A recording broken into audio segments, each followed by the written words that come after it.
Hello everybody. I am very excited to bring to you what I picked up at the Tinley NARBC show this year. This is going to be a defining year for us. You'll be able to see kind of the future of what Rhyno's Royals is going to look like in terms of morphs and specialities that I kind of want to focus on with what I show you today.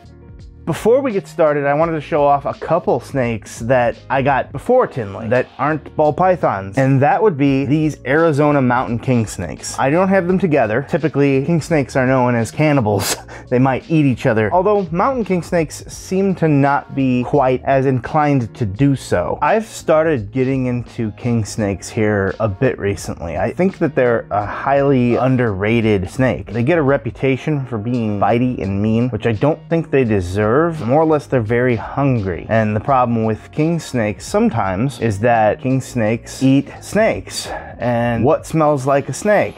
Well, a king snake smells like a snake, and by proxy, while you're holding a king snake, sometimes you can smell like a king snake. I find that that is a little bit less with the Arizona mountain king snakes. In fact, this girl has just a wonderful temperament. Sometimes they can be a little flighty. They have that slender snake build. But as you can see, this girl is very relaxed, especially for a girl her size. There's different localities and such, a lot of different morphs, which I still need to study up on a bit, but I really like his patterning and coloring, especially around here with these deep blacks, the cream colors, and the reddish orange that he has. But I'm more or less just doing this for fun right off the bat. My eventual plans here are to breed Arizona mountain king snakes.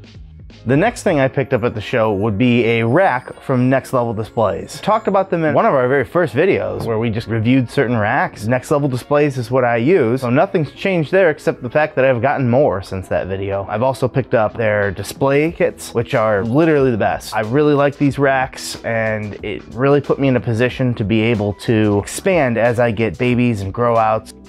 Onto the ball pythons. This next one I'm pretty excited about, but it's gonna take a little bit to get there. So, from Tom Harbing Reptiles, we've got this very well-started girl here. This right here is a het Monarch. I am very excited to get my feet into this project. We talked about the Monarch in our upcoming recessives videos, and I have been following and in love with Monarch for a while, and I wrestled back and forth on a lot of different things, but I am incredibly pumped to be in this project. Now, most hets look normal, but talking with Tom, who, if you ever have the opportunity, you need to talk to Tom. Tom is different than most breeders, and I don't mean that as a slight to any other breeder. Tom is an absolute animal lover. He is such a joy and a pleasure to speak to. Hello.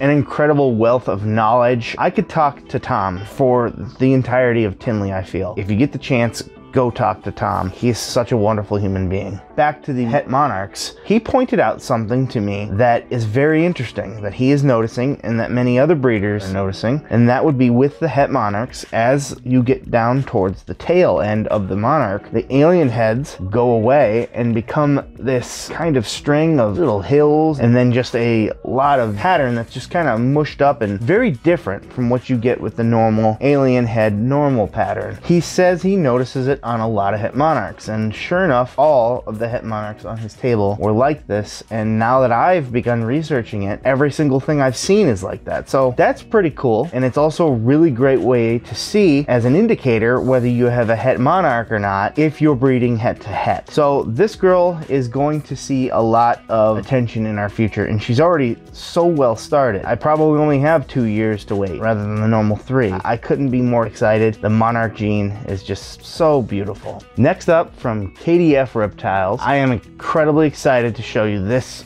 beautiful, beautiful girl. And that would be this absolutely gorgeous Sterling Puzzle. Sterling is a cinnamon, super pastel, and she is also obviously a visual puzzle. Puzzle is a recessive combination that we talked about in our top 5 up and coming recessives video as well. I am just absolutely in love with what it does to the pattern, and just this example alone is incredible. Obviously, when I breed her, everything will have pastel. I'm really excited to have cinnamon as well. well. But obviously I got her for the puzzle. She's a visual puzzle, so every single thing I breed to her will at least be a het puzzle. And I want to work puzzle into my collection. So puzzle is going to be something that I work. Obviously with a female, it's going to take a little bit longer, but there is a rhyme and reason as to why I did what I did. I'm hoping to eventually get a lot of stuff worked into here. I have a male in mind, but I want to get the hets to have cinnamon. It's going to have pastel no matter what, but I want to have the cinnamon hit as well. And I want to hit that with both males and females. And the rest of them, I'll probably release a bunch, but I'll keep a bunch too. Let's just talk about the animal in and of itself. The puzzle gene just absolutely scrambles and blows up the pattern. I love the blushing, how it's just white on the sides and how you've got this kind of shadow going along the dorsal. And on the sides of that, you almost have a glowing pattern, which is just bonkers. I struggle to find too many ball pythons with this kind of patterning to them. I think I've used it as an example in the past, but it almost looks like the writing on the one ring. The contrast here with the kind of cream colors on the bottom, then like I said, it's almost like a shadow along the back of it with almost glowing patterns along the sides, and you do have the dark outlining around the pattern as well to make it stand out a little bit more. So I'm really enamored with this one's beauty. I can't wait to get her up to size and breeding. I probably got a few years at least before she's ready, but I will be patient as much as at least I can be. But she's gorgeous. I can't wait to see how she ages too, and I'm really excited to get her into more things. I'm pumped to have puzzle here. In 3 years we're going to start representing the puzzle, albeit with hets probably at first, but at some point I could pick up a male as well. But she's a stunning example, and I can't thank KDF Reptiles enough. They're the absolute best puzzles I saw there, and that's saying something because there's a lot of good stuff at Tinley, and when you're the best, that's saying something. So bravo, I am in love with her and can't wait to get to work in the puzzle gene.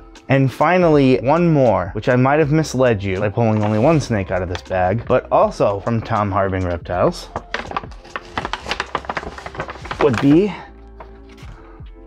this visual monarch male. Obviously this was what I've wanted to pick up for a while. I have seriously thought about a bunch of genes to add, but this is where my heart has been and this is where my brain has been. I have debated this for over a year, and for 6 months this is where I've leaned, and honestly for more than that, this was the decision I wanted to make for the future of Rhinos Royals. Where do I even start? Honestly, for this animal, for me, everything about it is what you're not normally looking at, and it's these deep mahogany chocolate browns. They're stunning, and you don't find them like this on other Ball Python morphs. On top of that, the Monarch kind of cleans things up. Maybe not quite to the degree of Desert Ghost, but it is a gene that cleans animals up. Obviously, the het Monarch girl is so that I can create some visual monarchs of my own in a couple years. He's incredibly plump, such a wonderful eater. He's probably going to be breeder ready soon. Definitely by the beginning of next season, I would have to imagine. And again, he's still holding these nice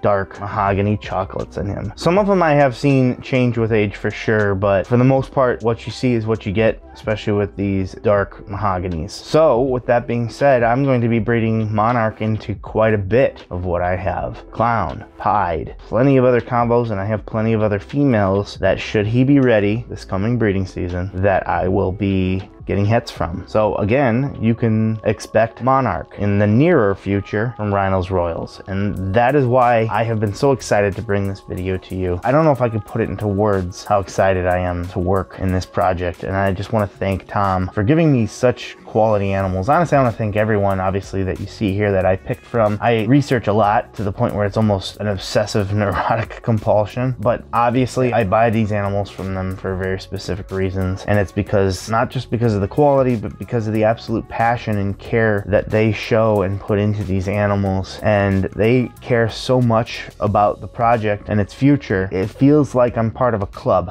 I'm sure I've said it so many times by now, but I'm just so excited about where this boy puts me in terms of what I can create and show and bring to you. My mind goes in so many different directions now. Obviously, I'm gonna have to plan, and I've already got a lot of plans in place. I had the plans in place before I even and got this boy really. Now I can put them into action once he gets the size and starts producing sperm plugs for me. Look at the contrast, the colors on here with these beautiful browns to the yellowish orange that you find on these. I've been looking at pictures of them and I've been looking at them at shows for a while now, but now that I've got my own, it really does live up to the name. It's absolute royalty. I really think that these are going to become a really big thing. They bring something different to the table. I hear a lot about Ultramel, but you look at the pictures of these with Ultramels and it's different. Ultramel's wonderful, but you don't get these browns from Ultramel. You don't get this at all, and it doesn't age the same. Ultramel ages like a caramel. I get the comparisons, but when you see one in person, I promise you that it will absolutely blow you away. I hope you enjoyed the video, and if you did, you could check out our complete walkthrough of the NARBC Tinley show this year right here, and you can actually check out our top 5 ball python picks right here.